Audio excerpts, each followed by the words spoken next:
Amados e queridos irmãos, nós estamos de volta para trazermos mais um comentário da nossa Escola Bíblica Dominical. Na lição de hoje nós vamos comentar sobre o livro de Levítico, capítulo 16 e o capítulo 17. E o tema da lição desta semana é o dia da expiação. Lembrando aos irmãos que no próximo domingo, quando nós iremos ministrar essa lição em sala de aula, a gente vai perceber que é um dia especial, porque é o Dia Nacional da Escola Bíblica Dominical, que nós comemoramos na nossa nação. Então, é um dia onde a gente vai ministrar com mais alegria, porque a gente vai, de uma certa forma, comemorar o Dia da Escola Bíblica Dominical na nossa pátria. Então, o tema de hoje, o dia da expiação, a gente vai perceber que as informações encontradas aqui no capítulo 16 e 17, elas também vão aparecer no capítulo 23, onde a gente vai ver também tratando sobre o dia da expiação. Então, o dia da expiação, ele era comemorado ou realizado uma vez por ano. É isso mesmo, no 7º mês do ano, no dia 14, fazia-se essa grande festividade. Não era uma festa onde era para todo mundo pular de alegria, não, porque essa festa era a festa da expiação. Então, nessa festa, que era realizada uma vez por ano, existiam alguns símbolos ali que não tinham como não aparecer. Nessa festa sempre estava presente. Era a morte, porque havia de morrer o novilho, que era e que servia já de sacrifício para santificar o sumo sacerdote e a sua família. Morria o bode, que ali ele era morto, tirado o sangue e feito o mesmo processo que fazia com o novilho ali na tampa da Arca da Aliança, que era o propiciatório. Então, a morte era presente, o pecado, porque a morte desse animal era para remissão de pecados. E a gente vai ver que, conforme a gente lê aqui o 16º capítulo de Levítico, a gente vai entender que era uma ordem perpétua para esta nação. Todo ano eles tinham que fazer isso. E a gente vai ver aqui no decorrer da lição que a única coisa que impedia o sumo sacerdote de oficializar essa festa era a morte. A gente vai ver que em todo esse processo a morte vai aparecer. Então, lembrando os símbolos que sempre aparecia e que não tinha como desaparecer, era a morte, o sangue e os animais inocentes. É isso a gente precisa destacar antes de ministrar ou antes de apresentar qualquer outra informação acerca do dia da expiação. Então, era um dia anual, que é aí o tema da nossa lição. Antes de passar para a nossa introdução, para o nosso textuário, verdade prática, nós precisamos apresentar os nossos objetivos. O primeiro objetivo é reconhecer a seriedade do pecado e o segundo, saber que Deus quer relacionamentos. E o terceiro, apropriar-se da provisão de Deus em Cristo. Então, a gente vai ver que o dia da expiação, como a gente já tem falado em aulas passadas, é uma tipologia do que viria a acontecer mais tarde. Era Deus preparando a nação para receber o verdadeiro Cordeiro Pascual, que era o nosso Senhor e Salvador Jesus Cristo.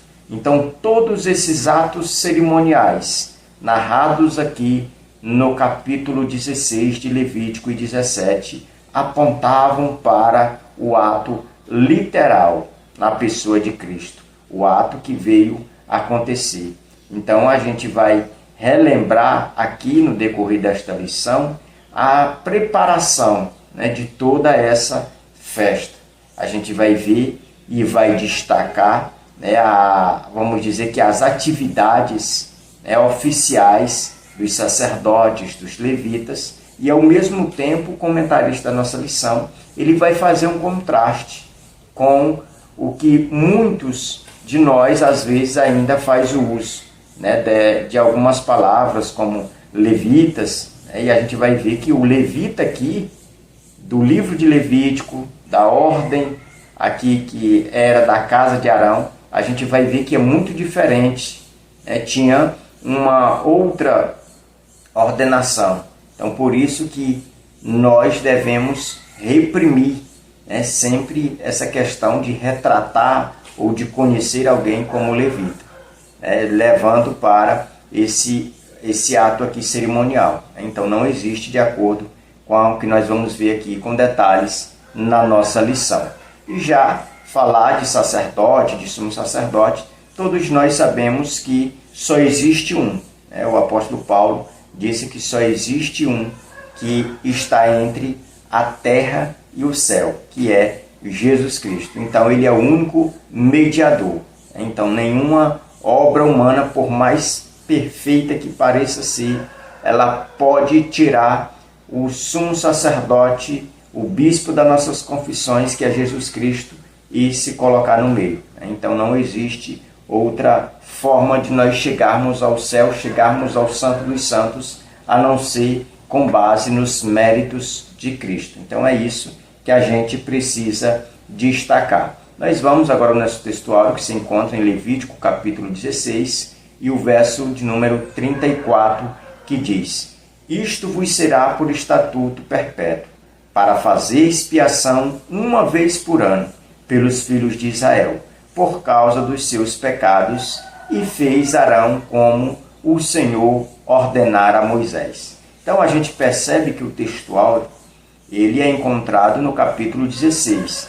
E a gente vai ver que o capítulo 16 de Levítico vai iniciar os primeiros versículos falando sobre a morte dos filhos de Arão, que entraram de uma forma indevida ali no tabernáculo e quiseram colocar um fogo estranho, um modismo dentro do tabernáculo, e aí eles foram fulminados, eles foram mortos. Então vai ser nesse contexto aonde Deus vai dar uma ordenança a Moisés, dizendo: Moisés, fala a teu irmão Arão para que ele não entre aqui no Santo dos Santos quando ele bem quiser, ou todos os dias, mas ele entrará apenas uma vez por ano, para trazer o sacrifício ou o sangue do animal, primeiro por ele, pela casa dele, depois pela nação.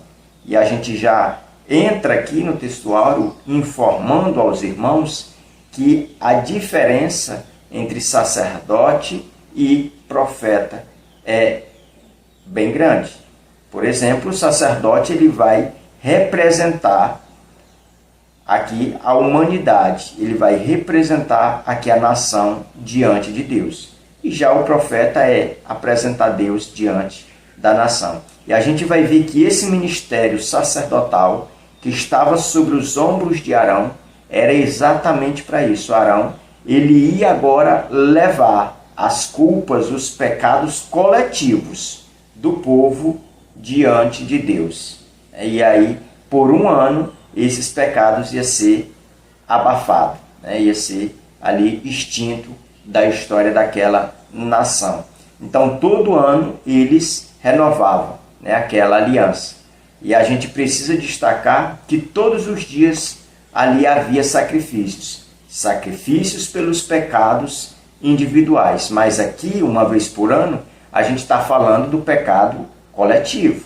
Pecado da nação inteira. É isso que a gente precisa destacar. Vamos agora à nossa verdade prática, que diz: o dia da expiação servia para que todo o povo eleito se lembrasse de que eram uma nação santa e que o pecado não devia atrapalhar sua comunhão com Deus. Então a gente precisa usar ou utilizar as informações aqui da nossa verdade prática para dizer para os nossos irmãos que essas informações da verdade prática, elas precisam ser colocadas em prática. Olha, as informações da verdade prática diz que essa festa da expiação, o dia da expiação, ele servia para que o povo não se esquecesse, mas que sempre lembrasse que essa nação era santa, era consagrada ao Senhor. E o pecado não podia fazer parte da vida deles. Então a gente precisa ter esse entendimento que assim como a nação nesse período, já se mostrava consagrada, eleita por Deus, da mesma forma nos dias atuais é o crente, é a igreja. Ela foi comprada do mundo e ela, portanto, é consagrada para assim fazer a vontade de Deus, viver de uma forma diferente que o mundo vive, porque se viver da mesma forma não vai ter diferença nenhuma. Então a gente precisa destacar com base aqui na nossa verdade prática. O primeiro ponto da nossa lição, um dia de purificação. Esse primeiro ponto, nós vamos ter uma visão panorâmica acerca da razão deste dia, o que acontecia, os acontecimentos que a gente vai ver que vai ser narrado aqui a partir do versículo 3, como se dava essa festa no tabernáculo e o real significado. Então isso a gente vai ver nesse primeiro ponto, quando vai se tratar sobre um dia de purificação. Lembrando os irmãos que a gente falou isso na semana passada, que o sumo sacerdote, ele já se antecedia a esse dia, ele já passava uma semana longe da casa dele e já vivendo no tabernáculo para que não viesse pecar. Então ele já passava uma semana de preparação para esse dia, porque esse dia era importante, era o dia em que a nação, de uma forma coletiva, em conjunto, ela ia ter ali os seus pecados apresentados diante de Deus e havia de passar por esse processo aonde esse pecado ele seria extirpado. E a gente vai ver essas duas figuras, aqui desses dois bodes, que a gente vai ver. Um bode que era lançado sorte sobre os dois, quem ia ser o bode emissário e quem ia ser o bode sacrificado. Então a gente vai ver, vai aprender com uma riqueza de detalhes nesse ponto acerca dessa grande festividade, que dá a ideia de libertação, libertar o povo daqueles pecados cometidos durante aquele ano. É como se esse dia fosse um acerto de contas, fosse um fechamento de contas aqui, aonde o povo ia zerar e ia começar de novo a história para o ano seguinte. Então a gente vai ver que era muito importante. E até hoje, segundo alguns estudiosos, essa festa ainda é realizada não com morte mais de animais, mas eles comemoram nas sinagogas, não fazendo sacrifício, mas eles têm um certo ritual, uma certa comemoração, respeitando essa ordenança, esse estatuto que foi proferido aí através de Moisés para a nação de Israel. Então, primeiro ponto, a razão desse dia. Qual foi a razão? A razão desse dia, ou o que motivou esse dia ser gerado, ser estipulado, ser ordenado para que o povo cumprisse, foi o pecado. Não teve nenhuma outra causa a não ser o pecado. É como se esse dia fosse um dia de santificação, aonde o povo iria se preparar para se despir da imoralidade, se despir da corrupção e aí vestir uma nova veste. Dessa vez, depois desse sacrifício aceito, as pessoas agora estariam vestidas em vestes super brancas. Se tivesse alguma mancha, já teria ficado para trás. E a gente vai ver, com riqueza de detalhe, no próximo ponto, que quando vai se tratar sobre os símbolos desse dia, a gente vai ver que as pessoas que levavam o bode emissário para o deserto, até quando eles voltavam para o arraial, até as roupas deles eram tiradas e jogadas fora, queimadas. Porque para que não passasse nenhum tipo de contaminação, eles passavam por um banho rigoroso. Da mesma forma, aqueles que pegavam o resto do animal, do bode que foi sacrificado, e levavam para fora do arraial para ser queimado, para ser ali, as vísceras, tudo desse bode era queimado ali fora. E essa pessoa que ia queimar, esse levita, ele voltava também, pegava aquelas roupas que ele estava vestido e era lançada no fogo, queimado, enterrado, jogado fora. E já tomava um banho, para não passar nenhum tipo de contaminação com esse pecado que havia nesses animais. Porque havia essa transferência do pecado da nação para esses animais. O sumo sacerdote era o responsável para fazer essa transferência.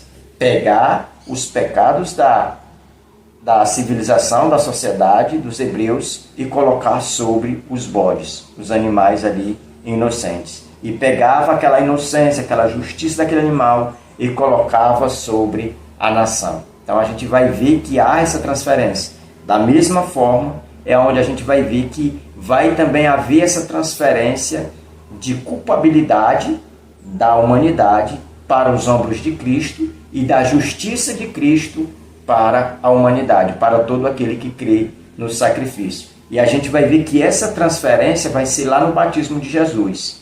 Porque se você observar, João Batista é quem vai fazer esse processo, porque João Batista ele era filho de um sumo sacerdote. Portanto, ele também, segundo a linhagem, ele tinha sangue sacerdotal nas suas veias. Ele estava ali agindo ou representando esse ministério sacerdotal. E ele é que vai batizar Jesus. Naquele momento do batismo é onde vai haver essa transferência de culpabilidade. Vai pegar a justiça de Jesus, colocar sobre a humanidade, vai pegar os pecados da humanidade e colocar sobre os ombros de Jesus. E é por isso que a gente vai ver que depois João Batista vai dizer assim: eis aí o Cordeiro de Deus que tira o pecado do mundo.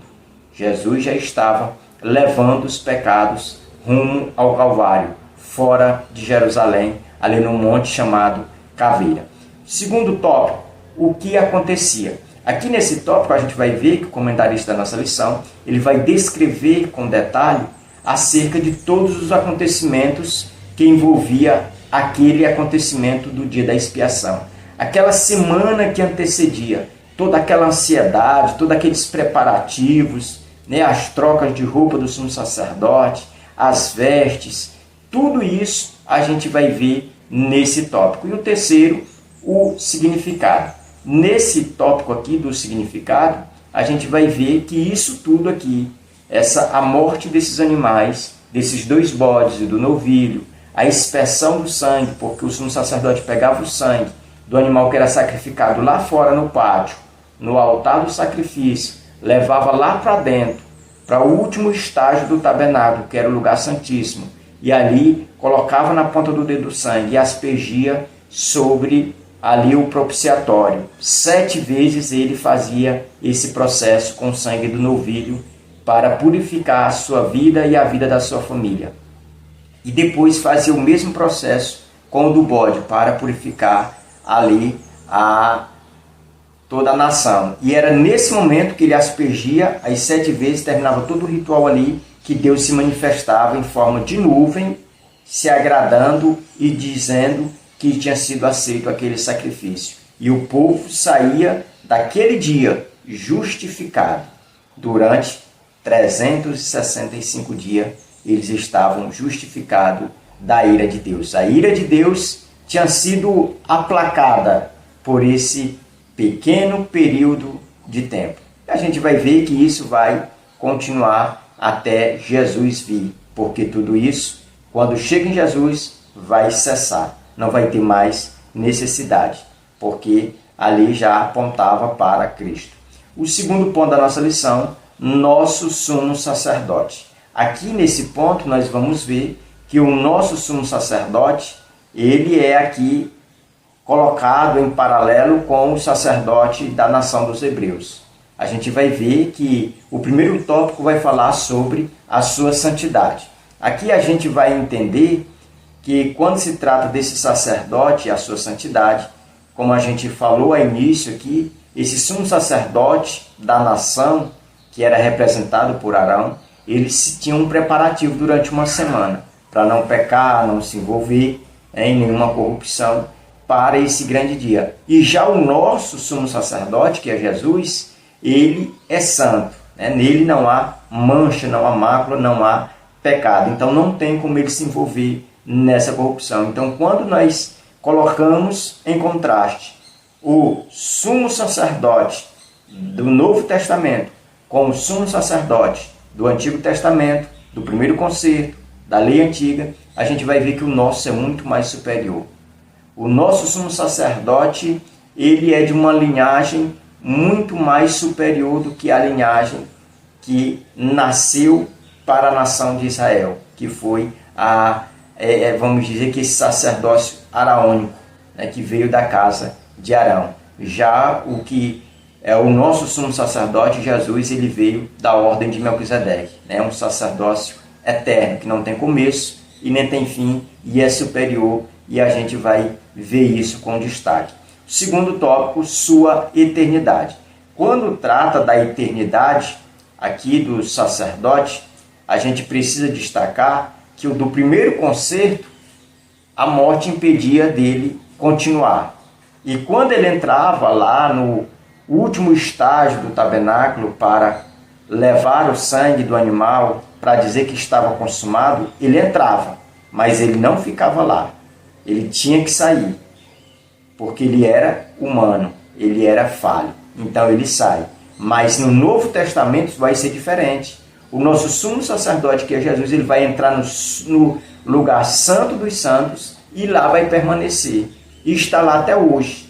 Né? Não sai, porque ele está lá intercedendo por todos nós. Ele está diante da presença de Deus. Ele está à destra de Deus, intercedendo por todo o seu povo. Então ele é eterno. Já o do antigo pacto, ele tinha começo e tinha fim. Era limitado. Então ele estava ali com um certo período, né, de um prazo de validade. Ele era impedido de continuar, ou daquele sacerdócio dele se elevar por mais tempo, por causa da morte. É porque a Bíblia vai dizer que a morte ela vai entrar no mundo por causa do pecado. Então, se esse sumo sacerdote ele nasceu em pecado, consequentemente ele não ia ter essa vida tão duradoura. Ele ia ser morto, por causa desse processo da vida. E é onde a gente vai ver aqui, de acordo com o texto, que as vestes de Arão vai ser passada, as vestes sacerdotais vai ser passada para o seu sucessor, que era seu filho. Depois, o filho de Arão também vai morrer, vai passar para os outros sucessores, que vão vir, toda vez que um morrer, eles iam passando aí essas vestes sacerdotais. Dizendo o que com isso? Que eles eram, vamos dizer que faziam parte de um tempo pré-determinado. Ou seja, eles tinham começo e tinham fim, que eles não eram eternos. E é isso que a gente precisa destacar. Terceiro tópico, seu sangue. A gente vai ver que o sangue, na antiga aliança que era levado, era de animais. Era de bode, era de novilho, mas na segunda aliança do Novo Testamento, a gente vai ver que o sumo sacerdote, ao mesmo tempo que ele vai ser o sumo sacerdote, ele também vai ser o próprio cordeiro. Ele vai levar o próprio sangue. E esse sangue já não vai ser mais sangue de animais inocentes, vai ser o sangue de um justo. E este sangue, ele vai perpetuar para toda a humanidade, desde os que já dormiram, como os que ainda vão dormir, e a gente vai ver que vai ser em todas as esferas, passado, presente, futuro, e esse sangue ele vai ter essa valia. Mas para isso as pessoas precisam dar crédito, acreditar, crer nesse sacrifício, para que alcance essa boa notícia, ser bem-aventurado neste sangue. Terceiro tópico, o terceiro ponto da nossa lição, nós vamos comentar um pouquinho sobre sacerdotes e levitas. Nesse último ponto da nossa lição, nós vamos ver aqui o primeiro tópico, reverência e temor no serviço. A gente vai ver aqui, com base no versículo 4, que tanto os sacerdotes como os levitas, eles faziam com reverência. Tinha uma organização, tinha um temor, não era de qualquer forma. Eles entendiam muito bem que não era todos que podiam entrar lá no Santo dos Santos, no lugar santíssimo. Era apenas o sumo sacerdote. Um levita ele não se atrevia a entrar aonde era um lugar reservado só para os sacerdotes. eles tratavam com muito temor, eles tratavam com muita reverência. E é isso que a gente precisa destacar, que os sacerdotes, eles tinham esse respeito, tinham essa, vamos dizer que, reverência quando eles tratavam das coisas de Deus. E se nós olharmos, fizermos um contraste para a igreja contemporânea, a gente vai ver que é isso que está faltando para os nossos dias. Hoje muitos perderam esse cuidado, esse temor nas coisas de Deus e faz de qualquer forma. É onde a gente vê que muitos estão destinados a andar nessas trincheiras, nesses atalhos, nesses caminhos que conduzem aí à perdição, porque eles perderam o temor, né, do serviço de Deus. Já o segundo vai falar sobre levitas hoje. Nesse segundo tópico a gente vai ver que essa classificação ou essa ordenação de levitas para os dias de hoje não se faz necessário. Da mesma forma que a gente diz que um sacerdote também, ele não representa ninguém diante de Deus, ele representa por si mesmo. Ou seja, ele não é responsável por nenhuma outra alma, ele é responsável por si. Agora, ele, tendo o papel aqui de pastor, de sacerdote, ele é responsável para ensinar, para ajudar essa pessoa se aproximar e ficar ali perto de Deus, e não para ser um representante ou um canal entre Deus e essa pessoa, que essa pessoa, para poder falar com Deus, tem que falar com esse sacerdote. Não. Isso a gente entende, e o comentarista da lição vai deixar bem claro com relação a essas dúvidas. É que o sacerdote, o papel dele hoje na atualidade é ensinar o povo a permanecer no temor do Senhor. É continuar perseverando de fazer com que o povo aprenda da lei de Deus e guarde seus estatutos e ame a sua vinda. O último tópico aqui, sacerdócio de todos os salvos. A gente vai ver aqui nesse último tópico que o sacerdócio de todos os salvos, eles são sacerdotes, primeiro, da própria vida deles, né? Eles têm que clamar a Deus, eles têm que se apresentar a Deus, eles têm que aprender de Deus. Segundo, eles são sacerdócio da sua casa, da sua família, da sua igreja local, da sua sociedade, da sua nação, de todo mundo. Nós somos e seguimos à risca esse sacerdócio, né? Nós precisamos ter essa preocupação de que precisamos interceder a Deus pela vida dos nossos irmãos, dos nossos semelhantes, daqueles que são mais fracos na fé. Nós precisamos ensinar, aconselhar, dar as mãos e chegar ao nosso destino unidos e de mãos dadas.